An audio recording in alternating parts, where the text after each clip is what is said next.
do this joint chapter then.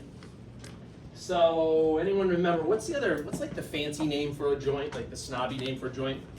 Articulation, right? It's just another name for it. Well, you know what? I'll just unveil that later. So articulations, joints, whatever you want to call them.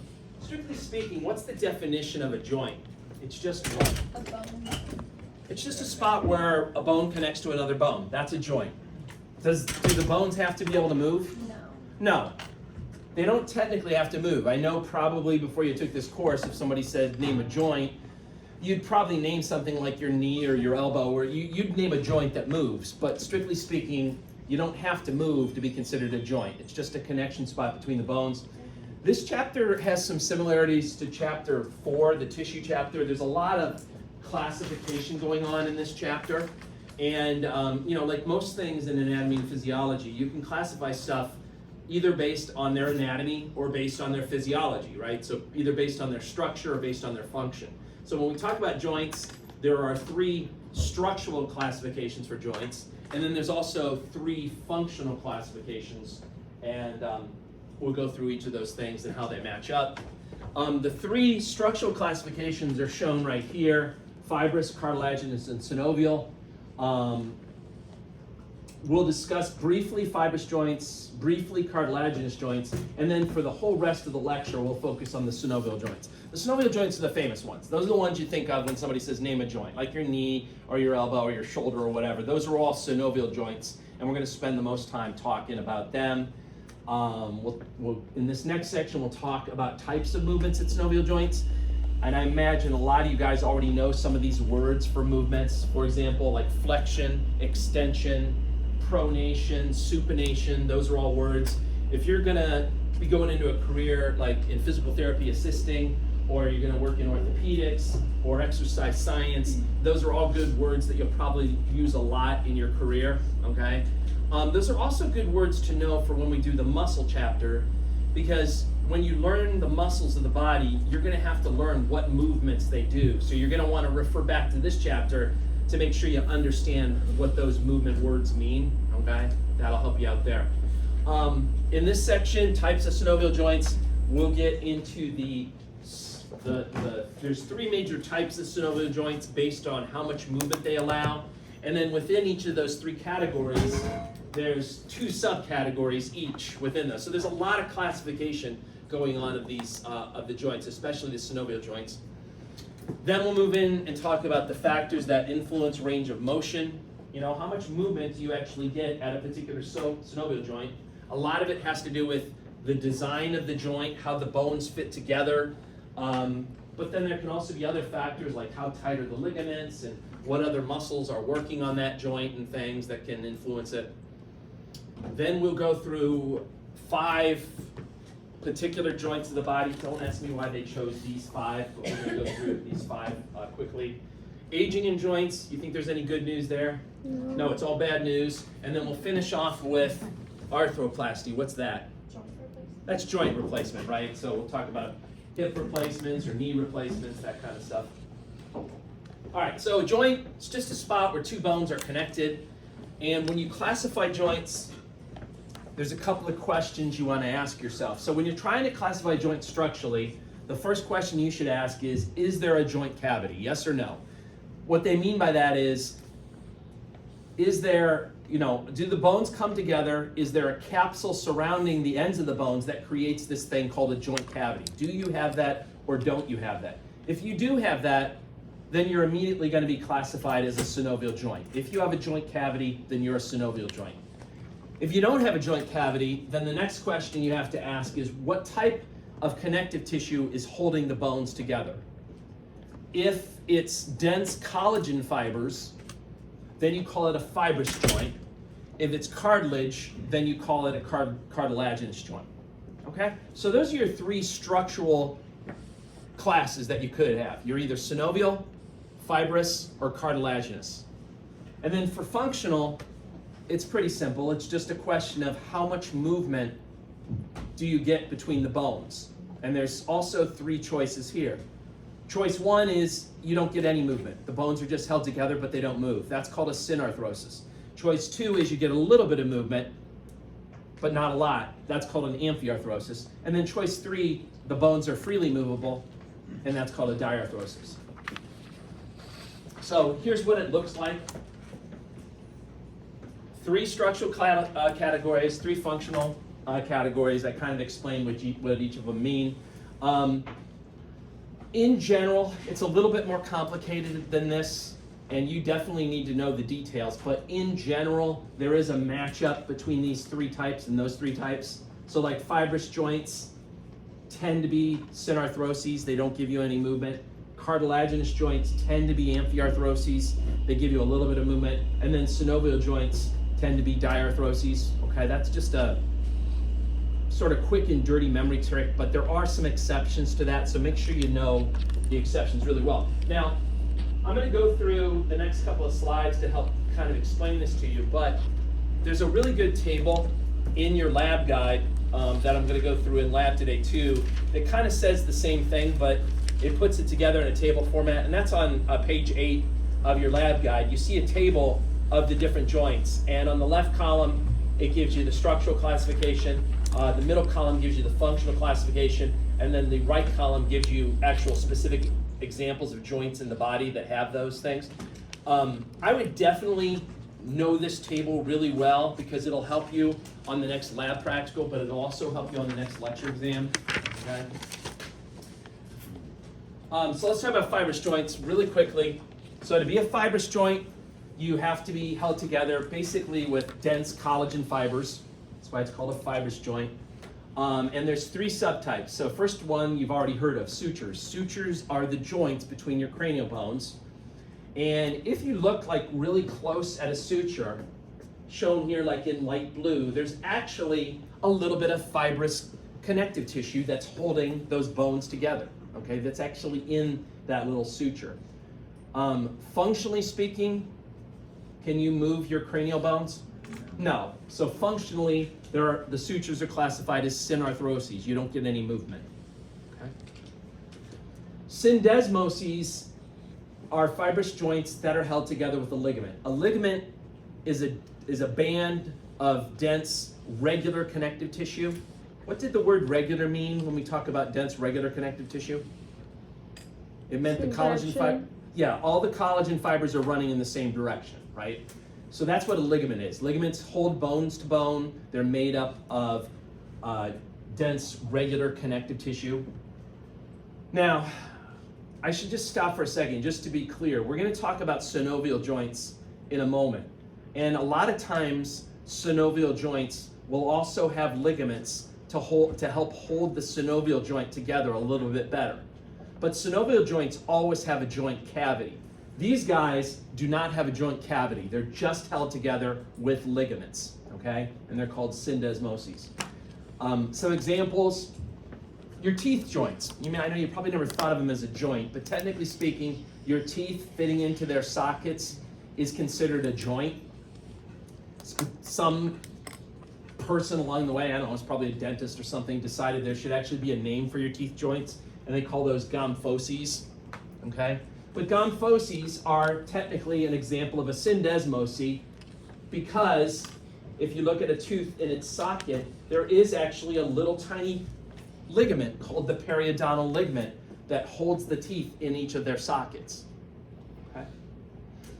In terms of being able to like wiggle your teeth or move them, unless they're like baby teeth, right, you shouldn't really have any motion in your teeth, so it would be classified as a synarthrosis. Another example of a syndesmose would be at the end of your tibia and your fibula, down by where your ankle is. There's a joint between the distal tibia and fibula, and that's held together with the anterior tibiofibular ligament. So that would be an example of a syndesmose as well. Now that happens to give you a little bit, the bones can kind of shift on each other a little bit down there. So they do classify that as an amphiarthrosis. There's a little bit of movement going on there.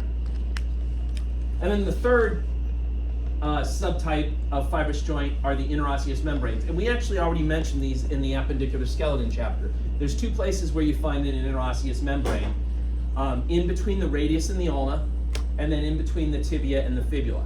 And these are big, broad sheets of connective tissue you can see there that hold the bones together. They do give you a little bit of movement, so that's why they're classified as amphiarthroses. Okay? So those are the fibrous joints. Any questions about the fibrous joints? I'm not going to really talk about them again for the rest of the lecture. So say farewell. Try not to shed any tears. We're going to move past them. Cartilaginous joints, these guys are held together with cartilage. Again, they don't have a joint cavity. By definition, they don't have a joint cavity. They're held together with cartilage.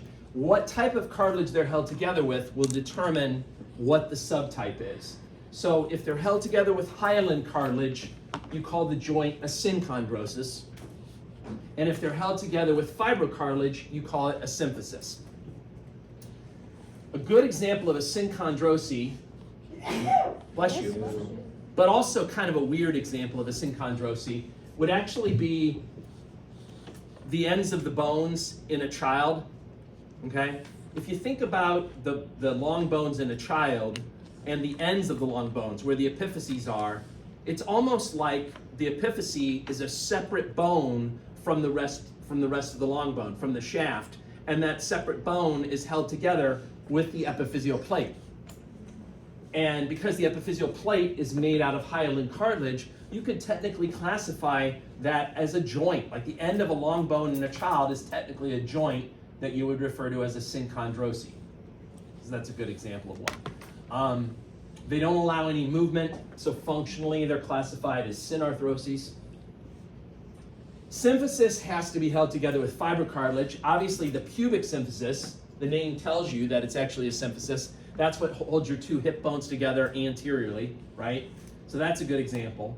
Another great example is the intervertebral discs, right? The joints that you have between the vertebral bodies, okay? You've got this discs there. Discs are made out of fibrocartilage. So those joints are technically classified as symphyses as well, okay? Symphyses do allow a little bit of movement, so functionally they're classified as amphiarthroses.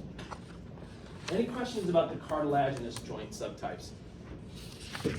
All right, say goodbye to them also. We're not going to talk about them anymore. And the whole rest of the lecture is going to be about synovial joints. So, first of all, you got to have a joint cavity. Or also known as a synovial cavity. You got to have a joint cavity to be considered a synovial joint, number one. And number two, functionally speaking, synovial joints are all classified as diarthroses. They're all freely movable. Okay? So again, these are the most famous joints, the ones that you think of when somebody says name a joint. It's a synovial joint, right? So your knee joint, your hip joint, your elbow joint, your shoulder joint, whatever, those are all synovial joints. They're all classified as diarthroses because they're all freely movable. Now that doesn't mean that they're all equal to each other. For example, you get more range of motion at your shoulder joint than you do at your elbow joint, even though they're both classified as diarthroses. And we'll get into that later. There is ways to subclassify the synovial joints based on just how much movement they allow, okay? So you have a joint cavity that's formed by this thing called an articular capsule or a joint capsule, and it's basically tissue that connects and surrounds the ends of the bones and brings them together. And in doing so, on the inside, it creates a joint cavity, okay? This capsule itself has two parts to it. The outer part of the capsule is a fibrous membrane that has lots of collagen fibers in it, so it's really strong to help hold the bones together. And then the inner lining, shown here in red, is the synovial membrane, which was one of the membranes we actually talked about in chapter 4. You know, we talked about mucous membranes, serous membranes. We also talked about synovial membranes. Anyone remember what was weird about synovial membranes compared with the other membranes? I know this was about 2 weeks ago. Was that? Thank you. Yes, no epithelium. I really thought I was going to have to milk it more, but the answer just came so quickly. That's right. There's no epithelial layer for synovial membranes, right? It's just a connective tissue layer. Remember all your other membranes? They had an epithelial layer on top, and then underneath it they had a connective tissue layer. Synovial membranes were the oddball. They just have a connective tissue layer. What do synovial membranes do that's so darn important? Well, they make synovial fluid. they secrete the synovial fluid into this yellow area here. The synovial fluid acts like a lubricant, so it keeps the joint moving smoothly with as little friction as possible, all right? It's got a high water content to it, and water acts like a good lubricant. So that's number one. But number two, and maybe even more important, is that the synovial fluid helps to keep the cartilage alive that it's at the ends of your long bones. Remember, every long bone has some cartilage capping the end called articular cartilage. Does cartilage have a good blood supply in general? No. No, cartilage has a terrible blood supply. Yet, cartilage is still alive, it's still living tissue. And the cells inside, the chondrocytes, they need oxygen and glucose just like every other cell in the body does in order to stay alive. But if they don't have good blood supply, how do they get their oxygen and their glucose? And the answer is through this fluid. This fluid contains oxygen and glucose, and because it's kind of bathing the ends of the articular cartilage, that's how it gets its oxygen and its glucose to keep it alive. That said, though, that's still not as good a way to deliver oxygen and glucose as actually having blood vessels, which is why if you have an orthopedic injury and you tear some cartilage, it's probably not going to heal up very well on its own, and you might need surgery to actually repair it. Okay? So that's what's going on there. So to be a synovial joint, you just need to have one of these joint capsules, which then creates this joint cavity. However, most synovial joints are not that simple. Most synovial joints will have other accessory structures, which include ligaments, menisci, and bursa. So let me show you what those guys look like and what they do. So ligaments, as I said, are bands of dense, regular connective tissue that connect bone to bone. They're there to basically strengthen the connection, right? The articular capsule is pretty strong, but it's nice to also have these guys to create extra strength to hold the bones together. And when you look at ligaments, sometimes the ligaments will be inside of the joint capsule, and sometimes they'll be outside of the joint capsule. If they're outside of the joint capsule, they call them extracapsular ligaments. If they're inside of the joint capsule, they call them intracapsular ligaments. And the best example of the two types is probably at your knee joint, okay? If you look at your knee, let me get the knee here. I should have kept it up closer. I'll try to switch some of these. I can't find it. So, here's a model of a knee. I'm gonna move the quadriceps tendon kind of out of the way so you can see, but basically this ligament on the side here and that ligament on the side there, those are examples of extracapsular ligaments. They're actually outside of the joint capsule. This is your medial collateral ligament, also known as your MCL, and then this is the lateral collateral ligament, also known as the LCL. So those are extracapsular ligaments. If you kind of look inside the knee joint itself, and it may be hard for you guys to see, there are actually two ligaments in there that crisscross each other, and those are the cruciate ligaments, the anterior and the posterior cruciate ligaments. Those are intracapsular. They're inside of the capsule. Okay? All right. Another supporting structure that you may see are menisci. That's the plural form. Meniscus is the singular form. Menisci form things that kind of look sort of donut shaped. Maybe I'm just obsessed with donuts, but they look kind of roundish like that, and they're referred to as articular discs. And the purpose of these menisci is to basically deepen a socket and make the bones fit together better. Okay, make it a more stable joint. So you'll tend to see menisci in places where the bones themselves don't do a very good job at holding the joint together, such as your knee, okay? Your knee, you don't have a deep socket on your knee. You've got this kind of rounded end of the femur up here, and then this relatively flat surface for the tibia down here. It's not a good joint cavity that's really holding on to the bone. So in order to try to stabilize it and make the bones fit together a little bit better, you've got these things here called menisci that look sort of like donuts that kind of deepen the socket. Okay? You won't see menisci per se if you've already got a good fit between the bones. For example, like with your hip, the acetabulum and the head of the femur, they fit together pretty tightly, so they don't need a bunch of menisci in the same way that it's important for your knee. Okay. And then lastly, the third accessory structure are bursa. Bursa are little fluid-filled bags that can be strategically placed to shock absorb the joint, to take friction off of the joint when it's moving. They can also be used to protect tendons and allow tendons to move slowly. What's the definition of a tendon? It connects what to what? Yeah, it connects muscle to bone. All right, that's a tendon. And sometimes, so when you want to move a body part, you contract a muscle, the muscle pulls on the tendon, which then pulls on the bone, and you get movement. Sometimes the tendons are really long, and they could potentially get stuck when they're pulling. In order to prevent that from happening, you can wrap them with these tendon sheaths that can kind of provide like a nice, safe, clear tunnel or passageway for the tendon to move so that it doesn't get stuck on anything when it's trying to move. For example, the muscles that make your fingers do this. Where are the muscles located that make your finger do that? Shoulder, you said? No, they're not quite this far away.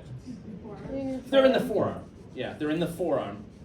And so the muscles are back here, but they have these long tendons that have to travel all the way down and attach to your phalanges.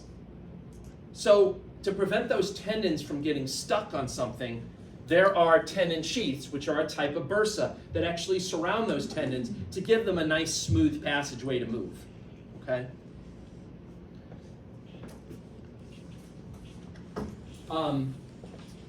Nerve and blood supply.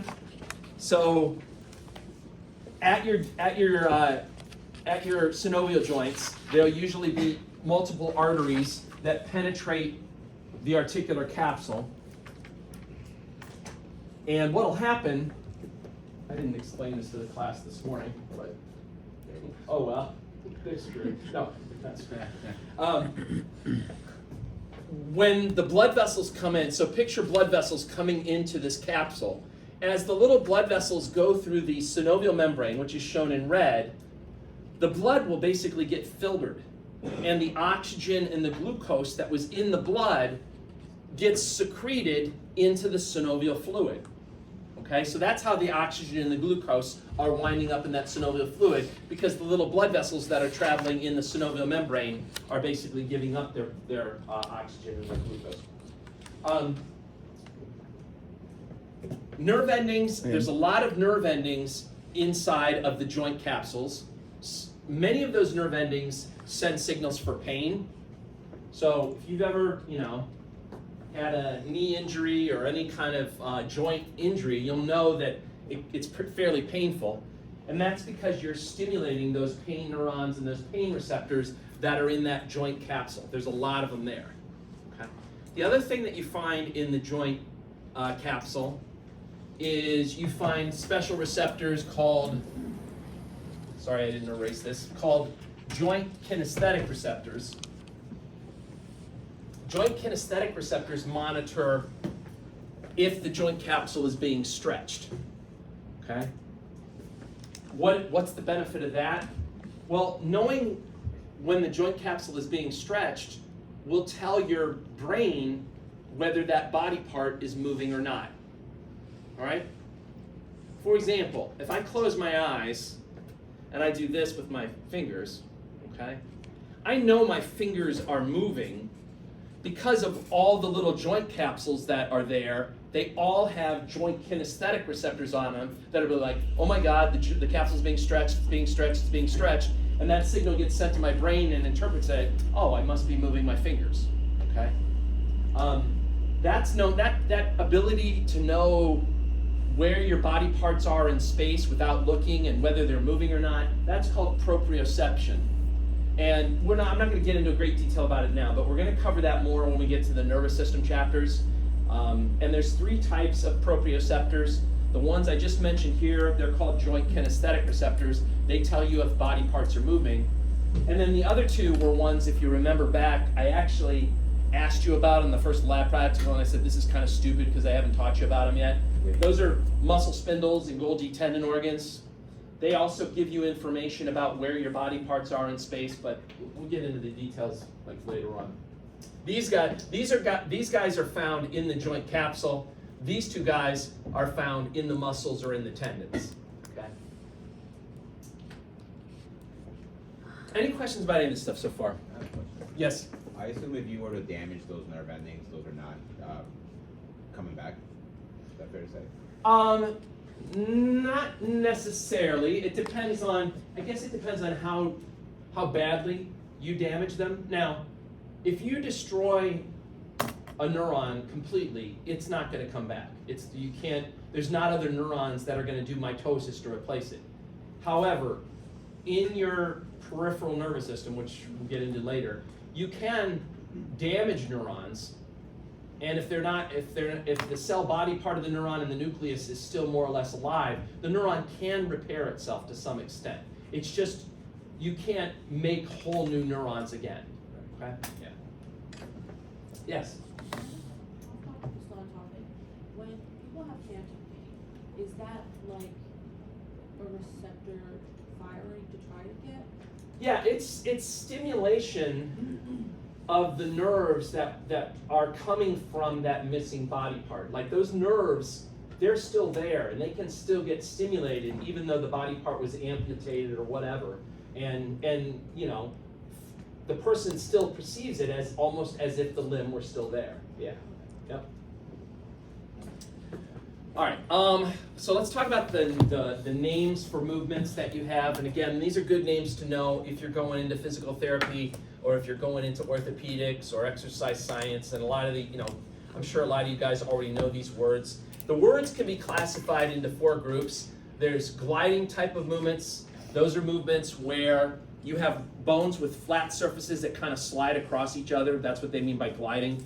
Angular movements are probably some of the more familiar ones. These are when there's a change in the angle between the bones. So as the joint is moving, the angle between the bones changes. Rotational movements are when a bone revolves around its own longitudinal axis.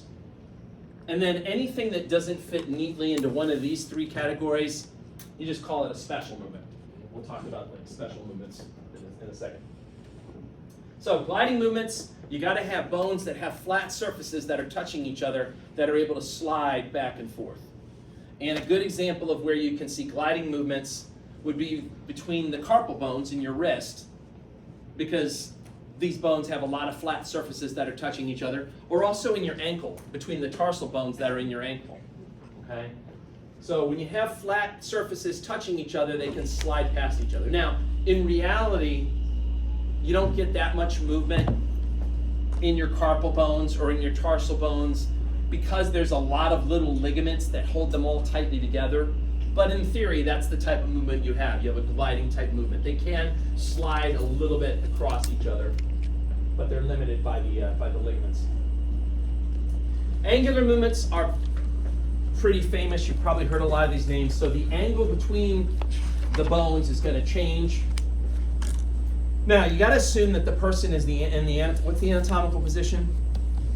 Right, standing like this. So you assume the person in the anatomical position. Flexion is defined as a decrease in the angle between the bones. So you stand like this, and you do this with your elbow, you're decreasing the angle between the radius and the ulna and the humerus, right? So that's flexion. Or if you do this like with your knee, right? That's flexion of the knee. You're decreasing the angle between them. Extension means you're increasing the angle, and it also means it's bringing you back into the anatomical position. So if you're standing like this and somebody just says, do flexion of your elbows, then you do this. And then if they said do extension, then you'd go that way, and that would put you back in the anatomical position. So by definition, extension is always returning you back to the anatomical position. Now, On your elbow joint, if we're using that as an example, that's about all you can do at the elbow joint. You can do flexion, or you can do extension, and that's about it. But some joints allow you to do hyperextension. Hyperextension is when you go past or beyond the anatomical position. So for example, your shoulder, right? You could, if I'm standing like this, anatomical position, right? And I go like that would be flexion of my shoulder joint. If I bring it back to the anatomical position, that would be extension of the shoulder joint. And then if I did this, that would be hyperextension. I'm going beyond the anatomical position. Or you can also do this with like your head, right? If you do this, that's flexion of your head. If you look back up straight away, that would be extension of your head. And then if you did that, that would be I'm hearing cracky. You'd hear, that'd be hyperextension, okay? So not all joints can do hyperextension, only certain ones. Abduction and adduction, these two go together. Abduction is when you move away from the midline, and then adduction is when you move back towards the midline. So if you're standing in the anatomical position and you do this, that would be abduction. And then if you bring your arms back down, that would be adduction. Or like with your thigh, that's abduction, and you bring it back, that would be adduction. These two words are so similar, they only differ in the second letter, right, the B and the D. So sometimes in the real world, like in physical therapy office or orthopedic office or something, they will actually say abduction and adduction just to make it clear what they're talking about, because if you say them fast, it's kind of hard to tell what you're talking about, right? Circumduction is a combo move where you're like basically spinning a body part and you're doing all four of those other movements. So for example, you could do circumduction at your wrist joint, and that would look like this. Okay? If you slow it down, it's a combination of these other four. So it's like flexion, adduction, extension, and then abduction. Okay? Or you can do it with your head, and this is really gonna crack now, right? You can do this thing. Okay? That's circumduction. What's the difference between circumduction and rotation? So rotation is where you're actually spinning around like one fixed point. If you spin around a fixed point, not just bend in different directions from that point, but like if I could take my hand and actually twist it, I can't, but if I could actually spin it around like that, that would be rotation. I can't do that at this joint, but you can do it at your head, right? So this would be just stop doing that. This is gonna be circumduction, but if you go like this, that's rotation, right? You can do that at that You joint. can't go fully around, it's still rotation. Even though you can't go fully around, yeah, you don't have to be able to go fully around for it to be rotation, yeah. So here's some professional movement models showing you these things. So there's extension, there's flexion, hyperextension, extension, all that stuff. Adduction and abduction. And then in their example, they're doing circumduction at the hip, which would just kind of look like this. Okay. Again, you brought it up, not to be confused with rotation. Rotation is more of a spinning around a longitudinal axis. And the best example I can give you of that is just doing no with your head, just going back and forth. That's rotational movement. You're basically spinning the axis around the dens of you're spinning the atlas around the dens of the axis, right? Like that. You can also do rotation at your shoulder joint and at your hip joint. So like at your shoulder joint, if you again, picture the head of the humerus fitting into the scapula. If you spin outward like that, that's called lateral rotation, or it's also called external rotation. If you spin medial like that, that's called medial rotation or internal rotation. Okay? You can also do the same thing with your hip by spinning the head of the hip. You can do rotation at those joints because the surfaces are completely round and they allow you to do the rotation. Then that comes to the special movements. These are just ones that you can't put neatly into the other category. So if you lift a body part upward, like closing your mouth, for example, or raising your eyebrows, or like like shrugging, right? I don't know why I got a D minus, right? Like that. That's elevation. Sorry, that was mean. And then if you bring it back down, that's depression, right? So opening your mouth or bringing your shoulders back down right after they were shrugging, that would be depression. Protraction is pushing a body part anteriorly, like so pushing your head forward, like, you talking to me? And I'm like, no, I'm not. And like pulling it back, right? Never a good look. So this gentleman, don't try this at home. This is a professional elevation model. The smile's optional. I don't know why he's smiling, but anyway, that's just like closing your mouth, right? And then depression, like, oh my God, right? He's like dropping his chin down. Protraction, you push your chin forward, and then retraction, you're bringing it back. Other special movements of your feet. Inversion is when you twist your ankle so that the sole of your foot is pointing medially, right? This is what you usually don't want to do when you're playing sports, like you roll an ankle, right? So that's technically called inversion. And then if you put your sole facing out lateral like that, that's eversion, okay? When you fall on your foot like this, doing inversion, that's usually when you get an ankle sprain. And when you fall on your foot like that, if you fall hard enough, that's when you could actually fracture off the end of your fibula and you get a bone fracture. Dorsiflexion and plantar flexion, those are the names for when you bend your ankle up or down. So when you bend your ankle up with your toes coming up towards you, that's dorsiflexion. And then when you press down, like you're pressing on the gas pedal of your car, that's plantar flexion. Supination and pronation. So when you take your hands and you move into the anatomical position like this, that's supination, okay? Supination. And then when you turn your palms so they're facing posteriorly, that's pronation. Supination, pronation.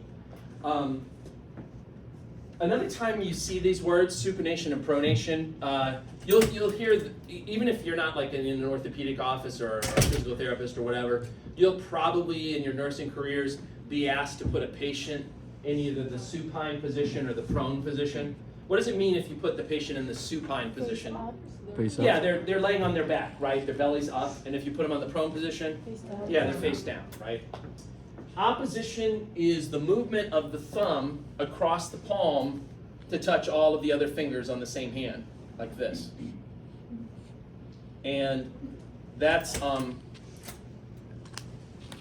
the fact that we can do that is because we have what's called you probably heard this, an opposable thumb, right? We can bring the thumb across to touch all the other fingers. Is that an important skill? Yeah. Absolutely, right? That is huge. That's why we like dominate all other animals. Yes, we're a little bit smarter, but also the fact that we can do that. Because if you can do that, that allows you to do what? Yeah, grab stuff, grab weapons to destroy the other animals, right? You can do all this other stuff by being able to do that, okay? So that's a huge deal, right? Dogs are cute and all, but dogs are like, they can't do anything because they got like stupid paws like that and stuff. So that's important. Are there any, by the way, besides us, are there any other animals that have opposable thumbs? Yeah, that's what somebody in the other class said, monkeys. That's absolutely true. I was thinking like more locally, like in Fairfield County though. Raccoons? Well, raccoons are interesting. Raccoons actually don't. They do have a modified type of a hand that allows them to grab things, but they don't. Actually, squirrels. Squirrels have it. Now I'm stupid, right? The lowly squirrel. I know a lot about this. So watch out. They're They're coming for they're us. just a little bit away from grabbing those weapons and coming after you, right? All right. So let me do some more classification because I can see you haven't had enough classifications. Let me tell you a little bit more about synovial joints. There's 3 categories for synovial joints based on how much movement they allow, and then within each of those categories, there's 2 subcategories that gets into the specific design of the joint. So first you have uniaxial. What does uni mean? One. So these are synovial joints that allow movement in one axis or in one plane, and there's 2 subtypes, hinge joints and pivot joints, which I'll get into. Biaxial, what does bi mean? 2. So you're getting movement in 2 axes or in 2 planes, and those include saddle joints and condyloid joints. And then finally there's multiaxial, which means movement in 3 or more axes or planes, and that include ball and socket joints, and then the planar joints. So let me go through each of these subcategories, starting with the hinge joint. So hinge joint is uniaxial. It's called hinge because it looks like the hinge on a door, okay? The best example of a hinge joint is probably your elbow, okay? You think about your elbow, you basically can do this, you can flex it, or you can extend it, but that's it. You're just getting movement in that one plane, all right? You're not able to like bend your whole elbow laterally and do like abduction, or you're not able to go medially and do adduction. You're just getting movement in that one plane. That's a good example of a hinge joint. Anyone know any other examples of hinge joints in your body? Knees. Your knee is an example of a hinge joint. Now, they sometimes call the knee a modified hinge joint because, and I don't want to hurt myself, but you can actually, because the surfaces aren't like tight fitting with your knee, you can actually rotate the head of your femur on the surface of your tibia and get a little bit of like torque motion on there, so they call it modified hinge. Anyone know any other hinge joints? Yeah. Yeah, your ankle is considered, that's a good one. That's considered a hinge joint. What else? So your ring. But can't you move side to side? Hold on, what part of your fingers? Oh. Which joints? Uh, Yeah, that's it. The dips and the pip. The dips and the The pip. dips and the pips, those ones are definitely hinge joints. Okay. Now this knuckle joint, those are not, because you actually get more motion at these, right? You can do this with your finger, right, when you bend right there, but you can also do that at that joint too. So that's not a hinge joint, but the ones between the phalanges, they are. That's a good one. Another good one is your TMJ, right? Opening, closing. What, you wanted to say No, that? actually, I felt like I learned something. I knew it. I was gonna ask because technically I was trying to. Well, is it still considered if you can move a little bit to the So side? it's also called a planar joint because yes, you can go, right? Like I'm hearing weird cracking, but yeah, just getting freaking old. You can go left and right, and you can but it is a hinge too. So when you open and close your mouth, that's the hinge part. When you go left and right, that's the planar joint. is the ankle also something else, or is it just hinge? Because you can kind of go side to side. The ankle. Yeah, I mean, I guess they classify it as a modified hinge because you can do that. Yeah, but yeah, it's primarily a hinge, but maybe just put a little asterisk by it. Pivot joint is the other type of uniaxial joint.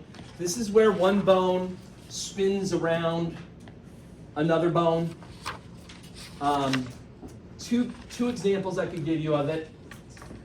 One, probably the best example, not the one shown up here, but the best example is probably, what's the joint that allows you to do no? That's the atlantoaxial Atlanto joint, right? That's the joint between C1 and C2, right? Remember the way it works? You got C2, the axis. It's got this weird thing called the dens on it. And then you got the atlas, which is just this ring that sits on top of it and basically just spins, right? So that's a really good example of a pivot joint. The example they're giving, though, is the proximal radial ulnar joint.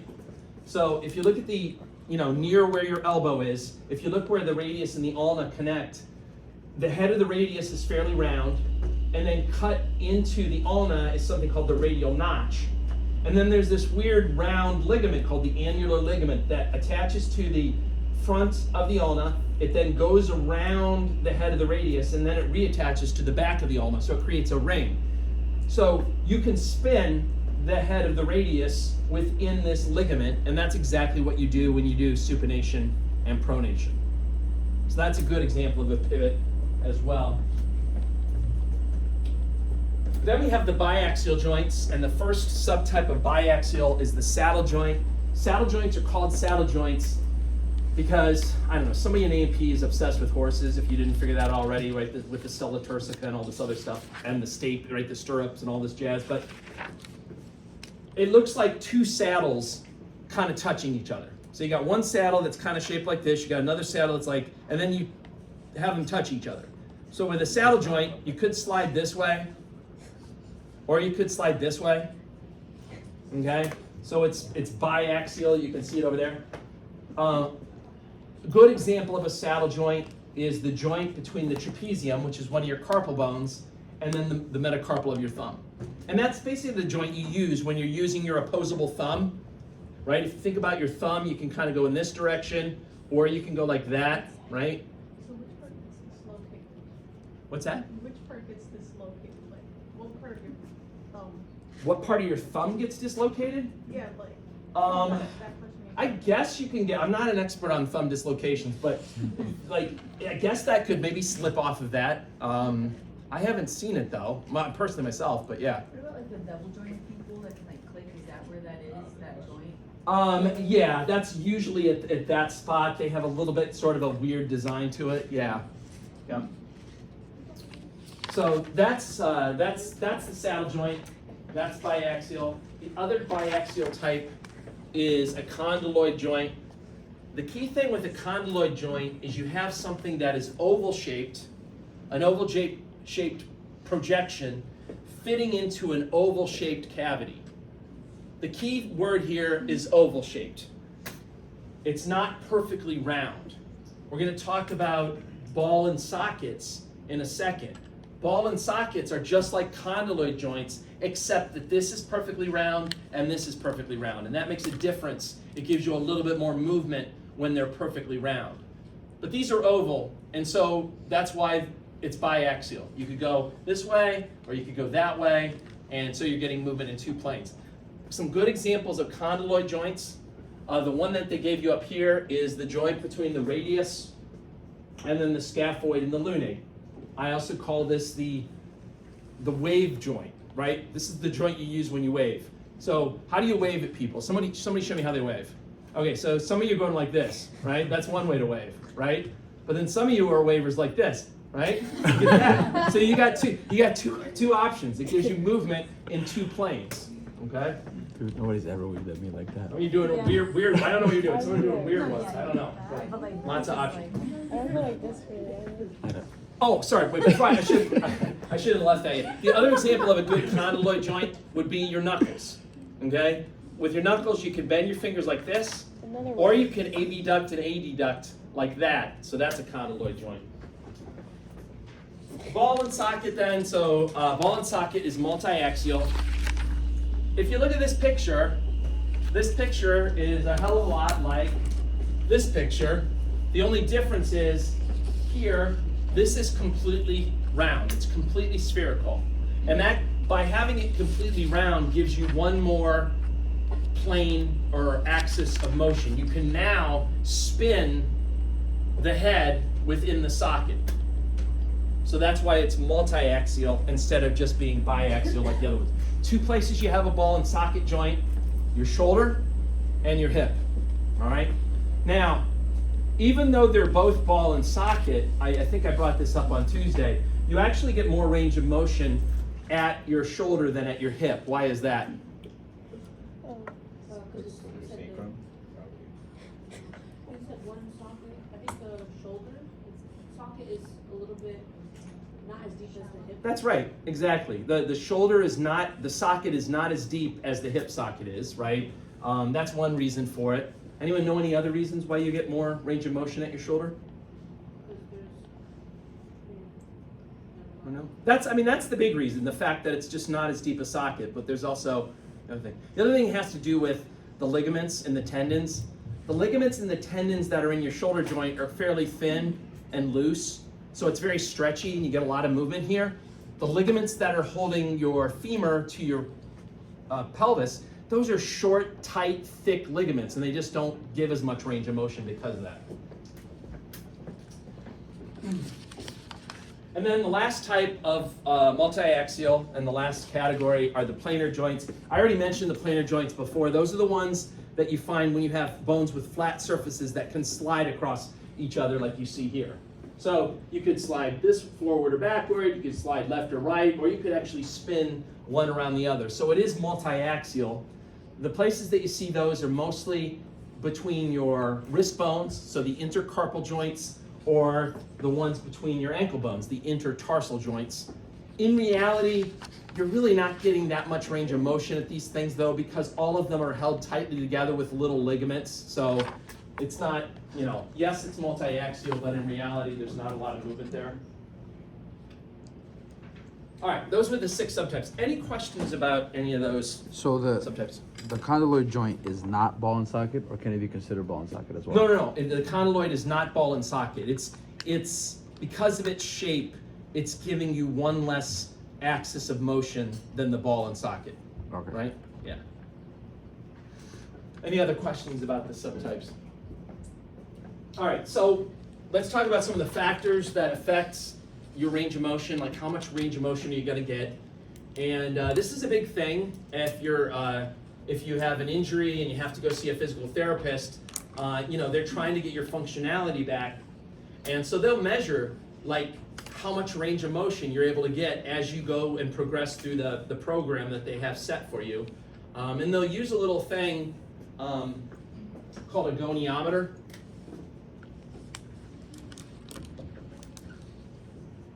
It's nothing fancy. It's just like it's almost like a compass, like you might have used like in like a math class or something. It basically just measures the angle that you're able to get, And so as you're going through rehab, the goal is to kind of increase the angle of the bones as you start working them out and getting more range of motion back. So it's just a quick little tool that can show you how much range of motion you're getting at a particular joint.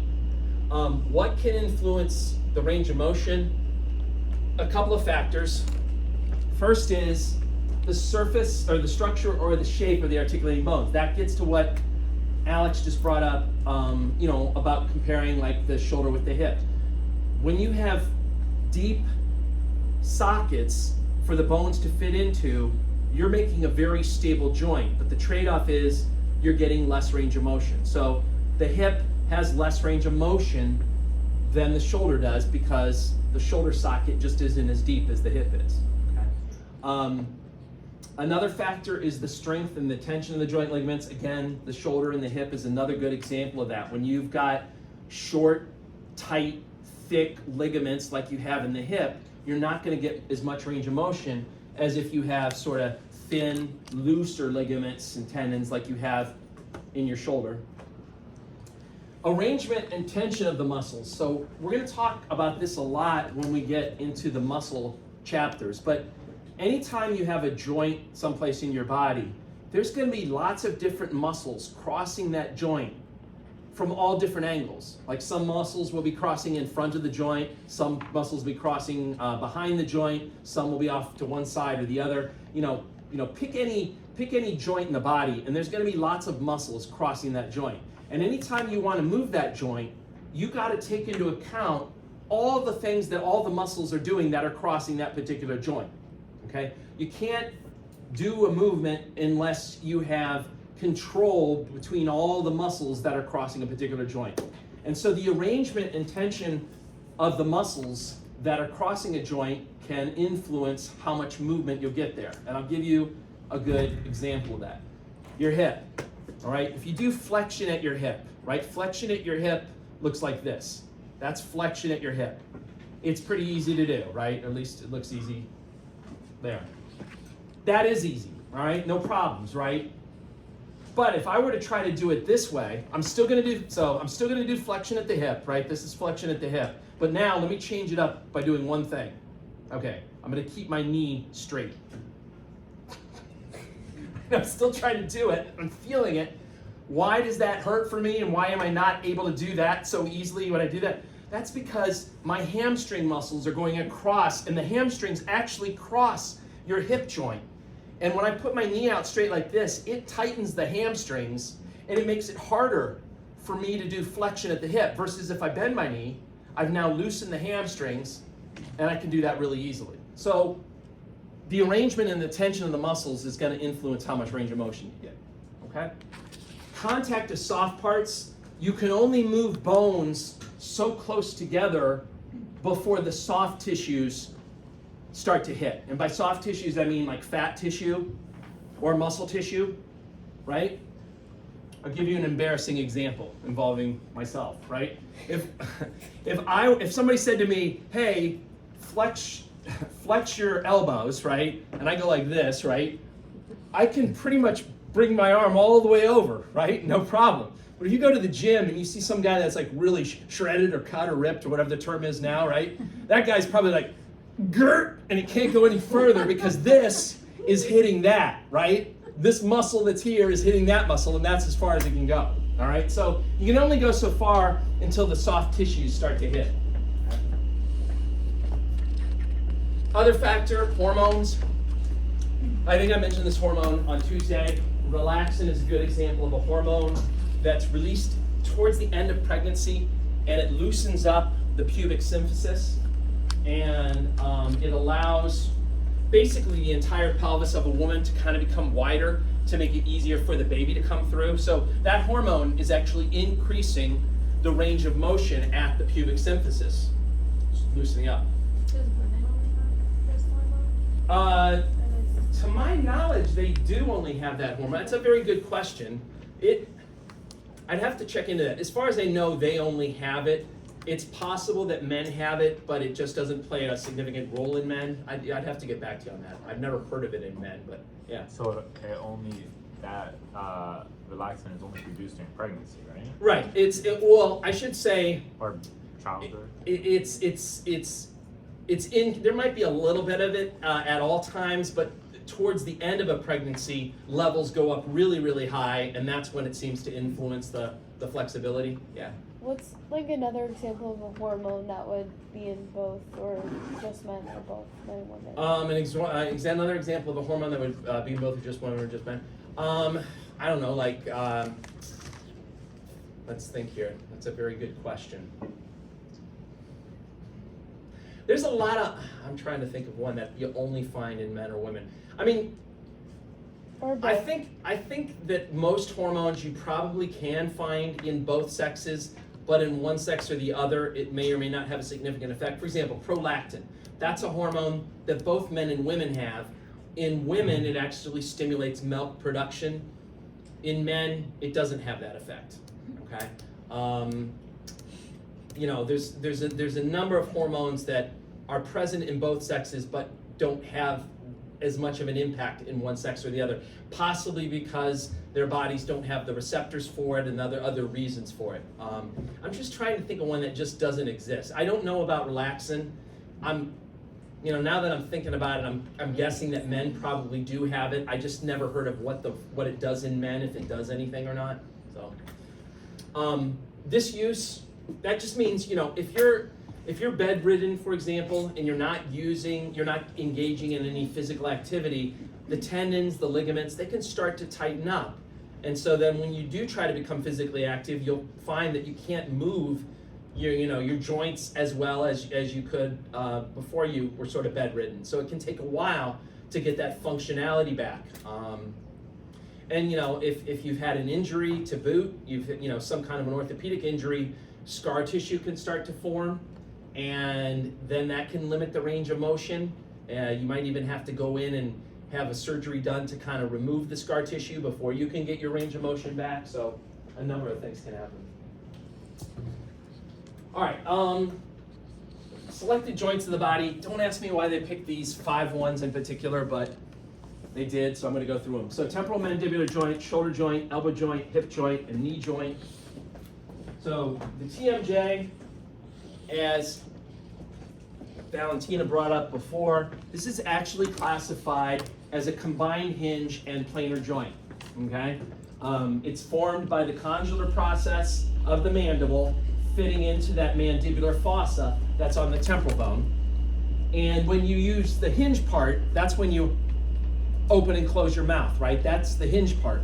When you slide your mandible left to right, that's the planar part, okay? Why it's not just like a more stable hinge, I'm trying to think. I think maybe it's to like move food around in your mouth so it's like out of the way, or you put it between your teeth. I'm trying to think of the advantage of moving side to side. I think it probably has to do with chewing and being able to move the food around a little bit.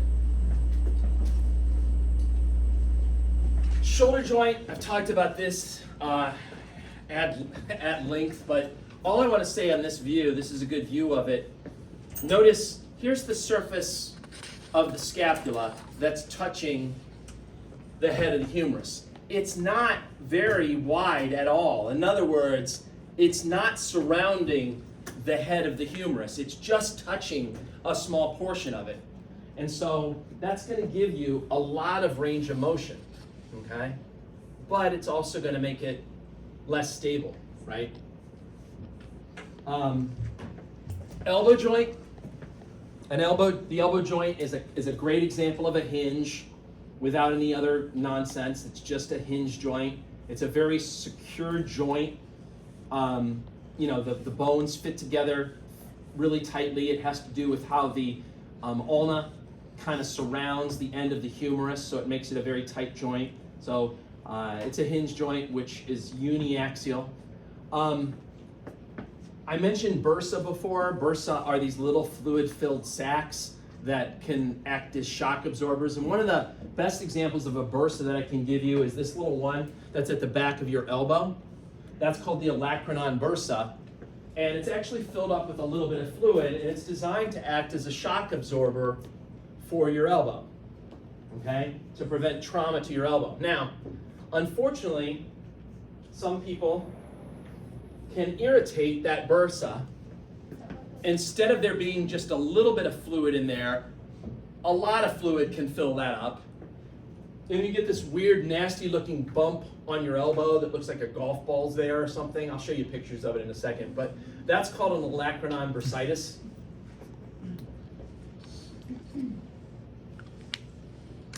Has anyone in here had an olecranon bursitis? I know someone that has had one. Did it look hilarious? Yeah. Okay, good. Because they do look. I mean, I feel bad. I wouldn't laugh at anybody that actually has it. I mean, I think we can all talk about it in here because I already established that no one in here had it. But I actually have one. Oh yeah, you actually. And I'm deeply offended. I'm actually thanks. You just leave the room crying. The reason I like olecranon bursitis, number one, it looks silly, but then number two, there's two funny names for it. When you have the other nickname for olecranon bursitis, one of the other names is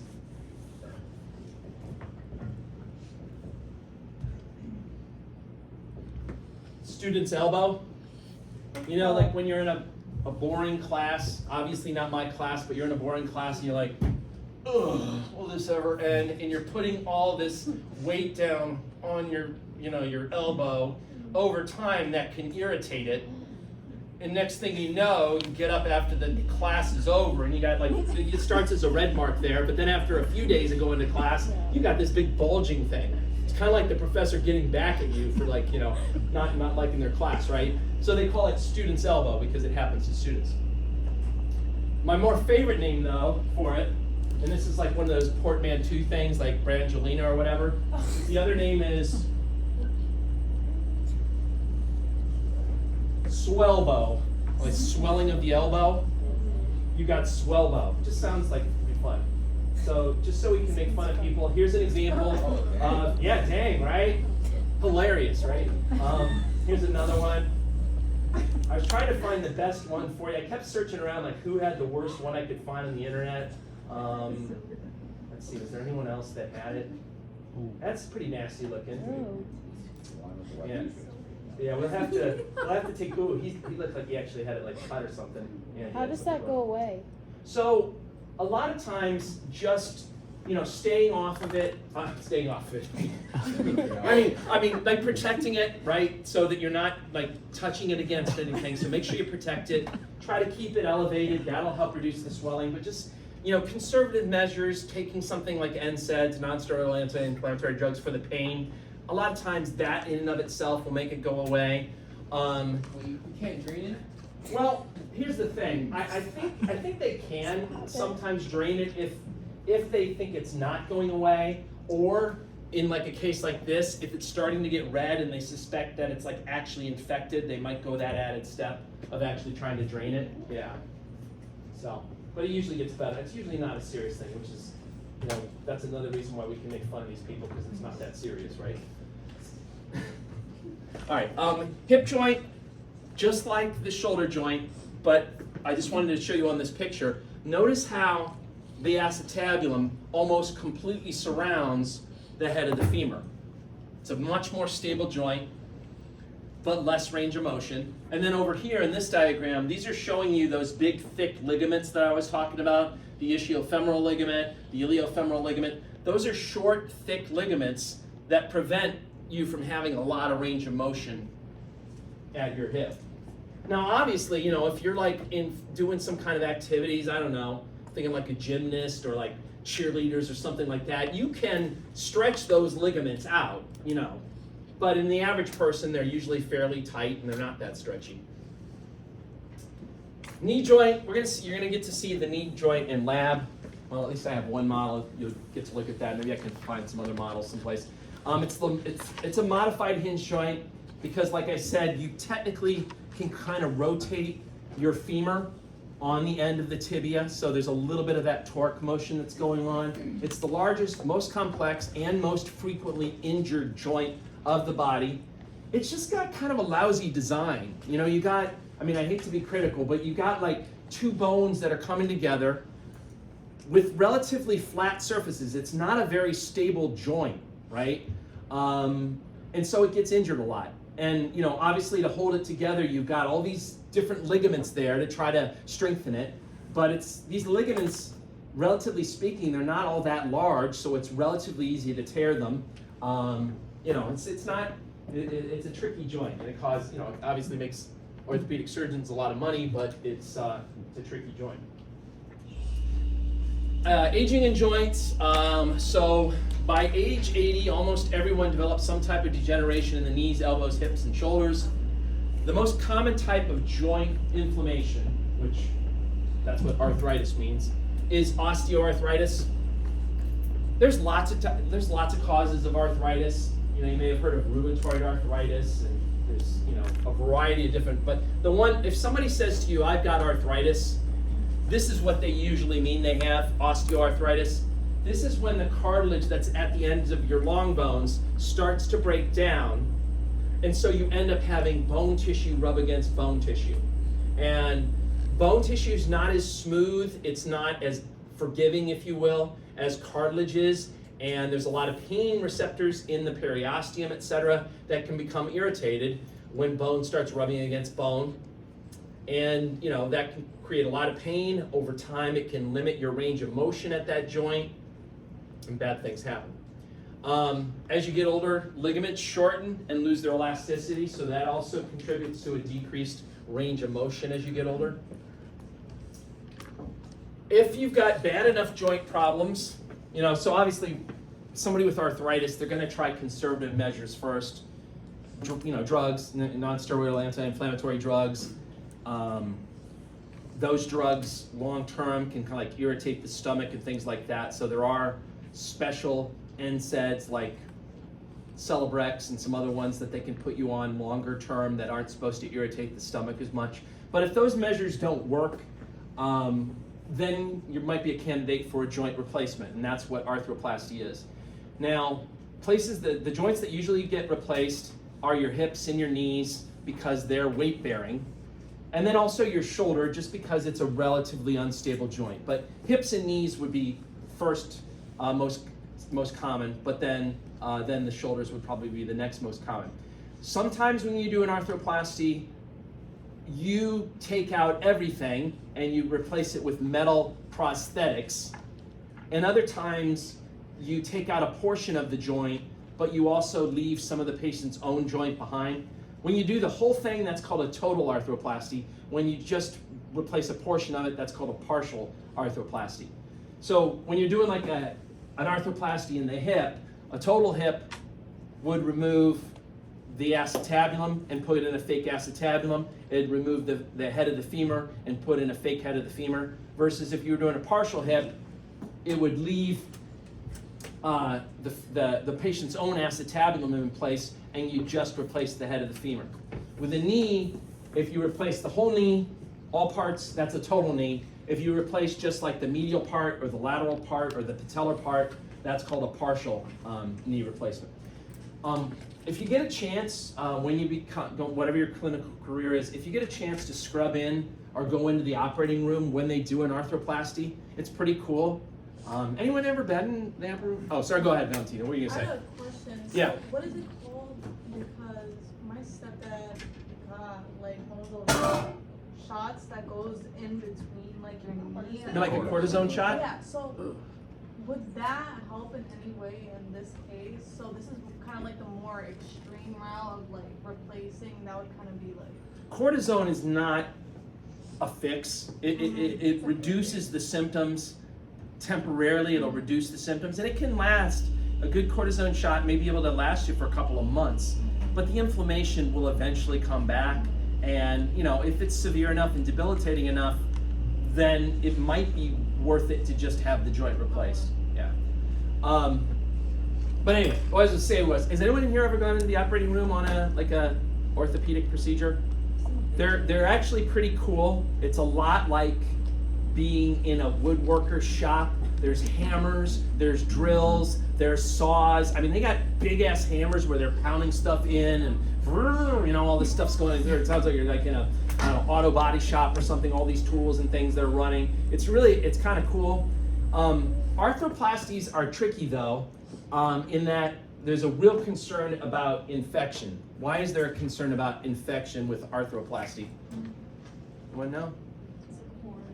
Well, yeah, anytime you take what's considered a foreign body, like a big piece of metal or something, and you put it into a patient, you have to make absolutely certain that that thing that you're implanting is sterile, that it does not have any bacteria on it whatsoever. Even if it has one stupid bacteria, when you implant it, that bacteria could multiply, and next thing you know, you've got this whopping infection involving this prosthetic that you just put in. If you're lucky, you might be able to put the patient on antibiotics and treat it that way. But lots of times, unfortunately, the only thing is they have to remove the whole prosthesis, treat the infection after they've removed it, let the patient heal up, and then after a couple of months, try it again to get it right so they don't screw it up. So they're always super concerned when they do these arthroplasties about infection. And if you get a chance to go see one, first of all, they do a couple of things to reduce the risk of infection. They will, you know, when you're in a regular operating room, I don't know if you know this, but when you're in a regular operating room, there's like two types of nurses, all right?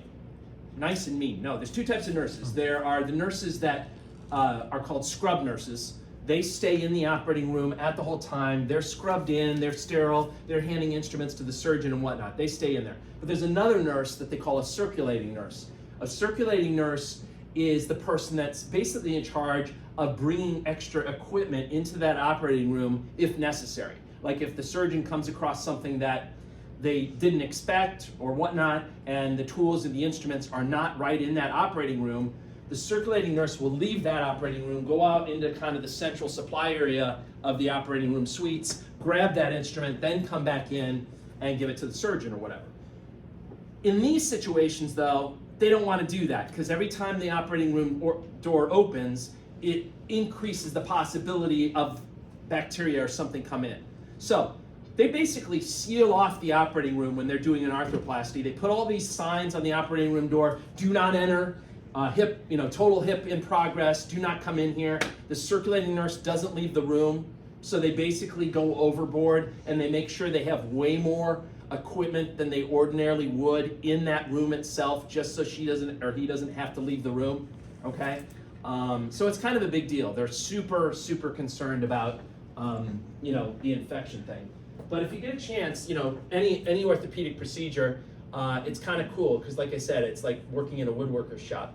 The only thing I'll tell you though is be careful what you wish for. If they let you go into an orthopedic operation, they might only be doing that to basically get some cheap labor out of you. There's a lot of holding of body parts in the right position while the surgeon does it, so you might get stuck holding a leg for like 6 hours in one position just to make the surgeon happy because they need to work on it or whatever. So just be careful when you sign it. Maybe have a clause in your contract that like, I'm not doing no bullshit, like I just want to see the cool stuff, all right? I don't want any of this nonsense. This is what the components look like for like a total hip. So you can see there's the artificial acetabulum, and then this would be the artificial like head of the femur. And this is an x-ray I don't know why it's got weird colors like this. They must have added that afterward. But what you can see here is this is the artificial metal shaft. And it kind of comes to a point here. And in the operating room, the surgeon will literally basically cut off the end of the patient's natural femur, cut that off, and then take this thing and hammer it into the stump that's remaining. It's crazy. It's absolutely crazy when you see it. All right. Any questions about any of this stuff? All right, so go ahead, take your break.